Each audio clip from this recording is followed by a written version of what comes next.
Ես Էդմոն Մարուքյանին չեմ ճանաչում։ Կյանքում չեմ հանդիպել։ Չեմ տեսել։ Այսպես ֆիզիկապես ձերպես ոնց որ ձեզ եմ տեսնում, նույնիսկ այդ ձևով ես չեմ տեսել։ Ինձ Բակրատը իմ գրասենյակի ղեկավարը մի հարցազրույց է ուղարկել, իր հարցազրույցները չեմ նայում, ուղղակի ոչ թե արհամարհում եմ բանման, ինձ ճիշտ հասկացեք, ես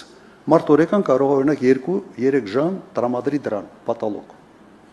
ինձ համար օրինակ, որից կեսը միջազգային բաներն ես փորձում հասկանալ ինչ է կատարվում։ Այդ մնացածը եթե սա իրար գումարես, չի լինում, ուղղակի ինչ որ բան է, սելեկցիա ես անում, թե ինչ նայել, ինչ չնայել եւ այլ։ Հիմա ինքը ինձ ուղարկել է հեռախոսի մեջ է։ Ասում է, այս հարցազրույցը 18-րդ րոպեից, խնդրում եմ, րոպեն ճիշտ եմ հիշում։ Ինչ որ տենց մի րոպե ասել, խնդրում եմ նայեք։ Նայեցի։ Այդ մասը ես ծանոթ եմ դրան։ Հիմա իմ տպավորությունը, չգիտեմ ինչու, բայց Էդմոն Մարուքյանը որոշել է, որ ինքը ընդդիմադիր դաշտի ճարտարապետն է լինելու եւ ինքը